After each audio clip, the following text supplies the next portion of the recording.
standing up in front of this room after hearing from multiple people at pre-conference breakfast and coffees how good John Foss was, I was tempted to just duck off and head back home. But what a daunting experience, but also what a privilege to be here today. So thank you to Nuffield Australia for inviting me back. And also thank you to CBH Group, who were my sponsor back in 2005, 2006. So I've been asked to share the story of my career post-Nuffield. Quite the topic, not quite as big as Fossey's, so, let's get our expectations. But a little bit of history about me. So I was awarded my Nuffield Scholarship in 2005, just a few weeks before my wedding. We got married and I flew out on national conference the next day, and we're definitely having a honeymoon at some point. So when I began my Nuffield, I was actually farming up at Dongara with my parents. I had this gloriously optimistic view that I'd be able to continue farming up at Irwin, be married to my lovely husband in Moora, and everything would come up roses. We went along on this slightly disconnected path for a couple of years until we both realised it was time to fish or cut bait. And we decided to fish, and I'm so very glad we did. This meant some pretty major changes, predominantly for me. For one, there was not the opportunity for me to be involved in the farm at Moora when I committed to living there full time. And that was a really, really tricky time for me. To be honest, it nearly broke me. But from all of those challenges, you always come out with something really positive. So I entered into a really deep time of soul searching. During my Nuffield travels, one of the major take-homes for me was that the skills we possess as farmers, as business people, and as community leaders is that these skills are incredibly transferable across a range of different industries and a range of different spheres. So I turned to my mind to what is it about agriculture that I love? And the answer being, I love the land, I love growing a product of which I am proud, I love living in regional WA, and I love telling a story of who we are, that being who we are as country people. So enter a 5-year phase of my life where, from my hospital bed after giving birth to our third child, I launched an online business, because why not? This business was called Cranmore Home. My business told the story of Australian designed homewares. It sold the romance, think McLeod's Daughters, of living on a farm, and it gained, to my mind, quite mind-blowing traction. Building a startup business with 3 little kids was pretty tricky. It involved a lot of learning and basically utilising so many of those skills that we all possess as farmers. Persistence, accessing new markets, developing relationships, and nurturing your business. My Nuffield topic back in 2006 was, can we use environmental management credentials to gain a premium price for our commodity grains? It's interesting how relevant these comments still are. So you might think I drew a bit of a long bow getting from commodity grain production through to interior design and furniture procurement. But I applied my learnings from my Nuffield and realised that if I could share the story of Australian design, of our ethos, the sustainability benchmarks, then I could create a unique selling proposition. And this is what we need to do as farmers as well. So during this time of being a startup business, I was a finalist in the WA Telstra Businesswoman of the Year, won a Business News Award 40 under 40 in a room full of 39.5-year-olds. And then, because there clearly wasn't enough going on, this goes back to you, Nigel, I decided that I should stand for local government and was elected Shire President, which wasn't quite what I was planning, but that's okay. So enter that next phase of my life. I divested Cranmore Home, and the money that I earned from that really gave me the freedom to invest myself in being a really good local Shire President, and I've loved that role. So the period of time following on from the sale of Cranmore Home was shockingly quite busy. My husband and I had taken over full management of our farm, and I was thrilled to be back into the business of farming. We took on the lease of a neighbouring farm, almost doubling our area, ramped up our cropping, embarked on an ambitious and crazily expensive capital and plant replacement program, invested in an on-farm telecommunications network with Origo Farm, collaborated with researchers from Murdoch Uni to develop an on-farm solar-powered water desalination plant, and we're progressing towards almost entirely confinement feeding our merino sheep flock to free up more land. As I said, in my off-farm life, I'm lucky enough to have the honour and privilege of being Moora's Shire President. In addition to farming, which has been my passion for my whole life, I also am really passionate about advocating for regional communities and trying to ensure that we have a thriving future for all of us into the future. As Nigel alluded to, I sit on the Grain Growers National Policy Group. I'm a member of the National Farmers Federation Telecommunications and Social Policy Committee and a non-executive director at InterGrain, a wheat, barley and oats breeding company. I can see Shannon over there as a new incoming 2024 scholar who also has an association with InterGrain.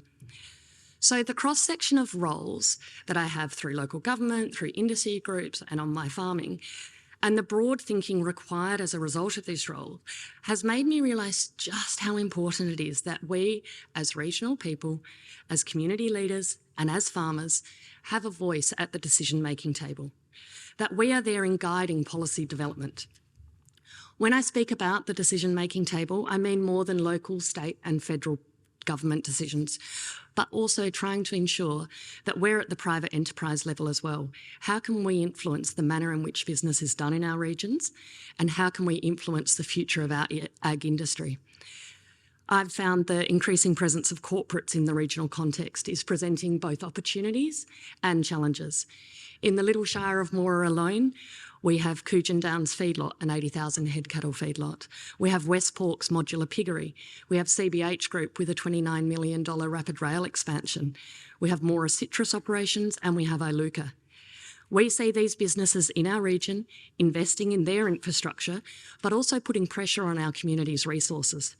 We need to find a way to ensure that corporate social responsibility is more than just a catchphrase on a website. The Regional Australia Institute are doing some really nice work around this and looking to help find pathways to have conversations to ensure that we're getting investment not just in privately owned infrastructure, but in infrastructure for the public good. I've been really lucky in that I've appeared before a couple of federal parliament standing committees to share my interactions with corporates doing business in regional areas, and also sharing my experience of the dissonance between the stakeholder engagement pledged and that which is actually happening on the ground. I've been lucky enough to be developing or involved in developing joint venture partnerships, and I feel like this is something we could really work on, where you have private, you have state, federal and local government all working together to ensure the best outcomes. I am so very proud to also be a member of, as I said, the Grain Growers National Policy Group. What I love about this group is their understanding of the many and varied factors impacting upon farm productivity. So many of these factors are well beyond our farm gate, but it is vital that we recognise their direct impact on our productivity on farm. So for the first time in my 25-year, how old do I feel, farming career, I am seeing a national agricultural advocacy group facilitating the development of novel solutions for childcare deficits. Now, when I told my dad this, he said, "What? How does that tie into grain growing?" And if we look at our survey from the Grain Growers National Annual Policy, we find that growers have cited workforce shortages as one of the top 3 concerns for the last 2 years consecutively. So, with women comprising of more than 50% of all university agricultural graduates, but only representing 1 in 3 agricultural workers, there's a clear gap in attracting and retaining female workers who have these degrees and have these skills. I was lucky enough to attend the Grain Growers Childcare Roundtable in May, and the importance of which was really highlighted by the presence of Anne Ali and also Angie Bell, the Minister and Shadow Minister for Early Childhood Development. A second session where we will develop actionable solutions that can make a tangible impact will actually be held in October, and I can't wait to head over for that. I was a little bit chuffed to hear Minister Ali quote me recently when talking about regional childcare and how it will free up a labour market, saying childcare needs to be universal, not uniform. So it's these novel solutions that as farmers and as regional people we are so good at finding. I've probably used all my time, but I'll keep going. So before I wrap up, I also want to touch upon something that I alluded to, and that's land use policy. It's a big one for all of us moving forward, and I think increasingly needs our attention.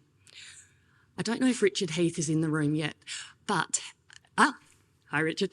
I sat in on your webinar for grain growers the other day, and it blew me away. So Richard Heath of the Australian Farm Institute, who we are lucky enough to have in the room today, shared an insight during a recent webinar about a University of Melbourne report titled The Land Gap Report. It looked at global governments' commitments to net zero and how much of those commitments actually relies upon land use change, so soil carbon sequestration, revegetation. The total land mass committed by governments globally equals the total food producing area we currently have. Now, this doesn't work. To me, this says that regardless of your opinion on whether offsetting by miners and other industrial players is just lazy environmentalism, guess what I think, and insetting is critical, if our economy is to be decarbonised, the prioritisation of prime agricultural land and water resources is crucial to protect our industry and Australia's food security. We must look at how can we balance Australia's future energy and net zero targets alongside protecting agricultural land production. So this requires a really thoughtful strategic approach to land use policy, and let's make sure that those of us in this room, those of us who are farming, are deeply involved in this policy-making process. Future-proofing, loving this rain, we've got hay on the ground. Future-proofing. Future-proofing, overcoming challenges, seizing opportunities. It's what we farmers do. So I would urge all of us in this room to tell the story of our industry. Secure yourself a seat at the table. Take your voice to the power brokers. Explain our industry. Explain its importance and the value that we, as farmers and as leaders, bring to our nation.